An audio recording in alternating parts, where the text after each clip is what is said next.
Olá pessoal, vamos tratar hoje então de dominantes e subdominantes secundárias no modo menor, a nossa aula 25.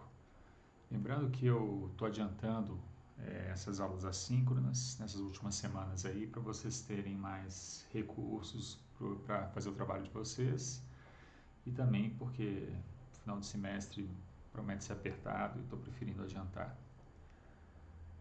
Bom, então vamos lá. A aula está estruturada nesses 5 tópicos, uma breve introdução, depois alguns comentários e recapitulação de características do modo menor, algo sobre o uso de dominantes secundárias, então, no modo menor, depois subdominante secundária, algo mais breve, na verdade, e um pequeno exemplo. Bem, essa aula está adaptada, então, do item 14 do capítulo 2 do livro do Delamotte. Então, o assunto dessa aula ele é bem breve, na verdade, mas ao mesmo tempo eu preferi fazer uma aula individual e dá para a gente correlacionar com alguns assuntos das outras aulas. Então, o modo menor, a gente já viu que ele tem algumas características específicas que a gente precisa levar em conta, né, também aqui no uso de funções secundárias. Essas características a gente abordou tanto na aula 17, na parte 1, quanto na aula 23. Então, caso alguém esteja ainda com algumas dúvidas com relação às características do modo menor, como é a condução do sexto e sétimo grau nas duas versões, né, ascendente e descendente, e se tiver também alguma dúvida sobre a utilização de funções relativas no modo menor, vale a pena voltar porque esse assunto está ligado a essas duas aulas, tá? E não é interessante que essa aula fique descontextualizada daquelas outras duas. Bom, então, recapitulando algumas características do modo menor que a gente já falou. A gente tem um modo que, apesar de ter 7 graus, ele tem 9 notas, né? Ele tem essa característica específica de ser um modo que possui um sexto grau e um sétimo grau, que podem ter duas versões, né? De vez em quando a gente vai ter o sexto grau em formato ascendente, e aí o sétimo também vai vir, ou o contrário, descendente. E a gente tem que utilizar isso de uma maneira coerente, especialmente na condução de vozes. Além disso, na aula 23, que foi a última que eu gravei, a gente viu, né, que em vez de ter uma polarização e uma articulação formal baseada na contraposição entre tônica e dominante, peças em modo menor, né, nesse estilo, especialmente, costumam contrapor a tônica ao relativo maior da tônica, né? Isso é bastante comum em vários gêneros, inclusive. Essas características, então, fazem com que o uso de funções secundárias, de dominantes e subdominantes secundárias, seja um pouco menos essencial para uma condução harmônica mais rica e interessante do que o que acontece no modo maior. No modo maior há um uso mais, vamos dizer assim, insistente desse recurso. E também porque o modo menor ele é um pouco mais frágil em termos de estabilidade tonal. Qualquer alteração dessas notas que a gente tem vamos dizer assim, uma articulação muito essencial dentro do contexto menor, que é o sexto grau e o sétimo grau, quer dizer, se eu contradigo a condução do sexto, sétimo ascendente ou do sétimo, sexto descendente, né? Se eu utilizo a forma descendente subindo, por exemplo, eu já abalo, de certa maneira, a estabilidade do modo menor. E aí a gente vai abordar, então, como é que isso se reflete no uso de dominantes e subdominantes secundários, porque quando a gente utiliza esse recurso, a gente tende a enfraquecer ou deslocar a tonalidade do polo original, da tônica, né? Bom, então especificamente sobre o uso de dominantes secundários do modo menor, A gente vai ter o uso tanto da forma completa, da dominante com fundamental, pode ter sétima, né? Ou da forma incompleta, né? Que em inglês, no livro do Delamotte, sempre é descrito como abridged dominant, né? Dominante sem fundamental. E aí, vai ser mais empregado, né? Vai ser mais comum a gente utilizar dominantes secundárias que favoreçam a polarização, então, com a relativa maior da tônica. Então, se eu tiver uma dominante da tônica relativa, ou seja, eu escrevi aí entre parênteses D maiúsculo indo para o relativo maior da tônica, mas poderia simplesmente escrever também D minúsculo, R maiúsculo, é sinônimo, né? Assim talvez fica mais claro só que é uma dominante secundária de uma outra função.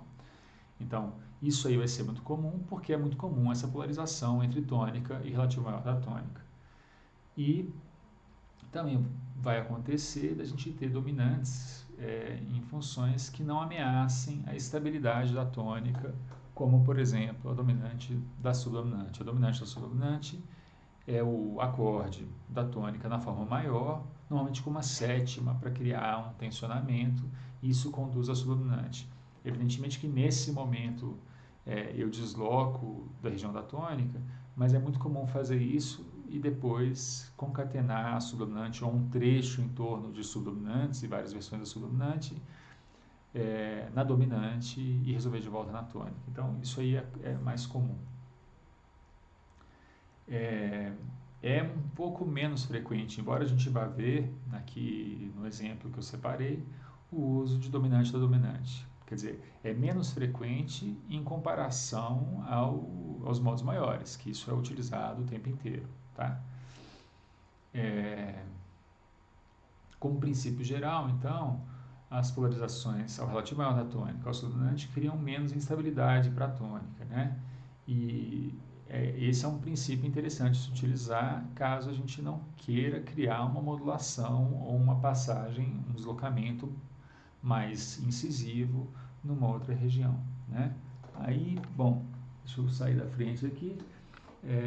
Outros deslocamentos vão poder ocorrer, especialmente se eu quero enfraquecer a tônica e deslocar para um outro lugar, tá?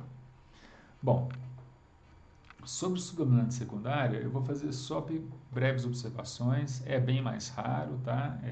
Eu até queria encontrar um exemplo, enfim, acabei não ficando procurando para encontrar, para mandar para vocês, porque eu queria subir logo a aula. Depois a gente pode ver se encontra, enfim, se alguém quiser olhar. Mas com relação às subdominantes secundárias, elas são mais raras mesmo, tá? Aqui ficou errado. Ela não são tão comuns, né? Subdominantes secundárias, mesmo no modo maior. E a gente pode fazer para o modo menor algumas observações, né? Que não é interessante. Isso também está no Delamotte, tá? Eu só traduzi e organizei para passar para vocês de uma maneira mais rápida. Não é interessante utilizar subdominante da subdominante maior no contexto menor, porque se eu estou no modo menor, a subdominante é Ré e a subdominante Ré é Sol. Se eu utilizo isso na forma maior, eu tenho um Sol maior. Sol maior no contexto Lá menor dificilmente vai soar como subdominante da subdominante. É muito mais fácil que isso se apresente como uma dominante do relativo maior da tônica, né? Que é o que está aqui. E o uso de subdominante da subdominante na forma menor, no entanto, pode ocorrer ocasionalmente. Isso aqui que eu tentei procurar em alguns corais muito rapidamente, mas enfim, não encontrei numa busca rápida, tá? Eu queria, enfim, encontrar para mostrar para vocês, porque pode ser que aconteça. Sub da sub no maior, no contexto maior acontece, tá? Realmente também não é tão comum quanto o dominante e dominante, mas acontece. Bom, aí ficou sem querer do outro slide. E aqui eu separei um exemplo do coral 48, em que acontece, então, o uso de dominantes secundárias em Lá menor aqui, né, em funções que não são a da tônica. Então, aqui a gente vai ter a dominante secundária indo para o relativo maior da tônica, justamente criando essa polarização que a gente falou que é mais interessante explorar, porque é a polarização, assim, privilegiada do modo menor, é justamente essa. Depois aqui a gente vai ter uma dominante que iria para a tônica, mas aí essa tônica aparece com a terça maior e ela se torna, na verdade, uma dominante da subdominante. Esse trecho aqui todo está na subdominante, né? Quer dizer, está essa cifra aqui com parêntese. Então, isso aqui, no fim das contas, é uma dominante secundária da subdominante, né? Ela é prolongada aqui ela entra na primeira inversão e tal. Então, é justamente o uso que o Delamotte menciona. E aqui no final, a gente vai ter uma dominante da dominante e depois a dominante. Então, é esse uso menos frequente, mas acontece também, tá? Então, é legal esse coral aí, porque vocês têm, de novo, eu estou tentando pegar exemplos assim que tem um resumo, é, é, enfim, um coral só desses processos todos. Tá bom? Então é isso. É, volto em breve com as aulas finais. Faltam ainda 2 aulas síncronas, né? Assíncronas, perdão.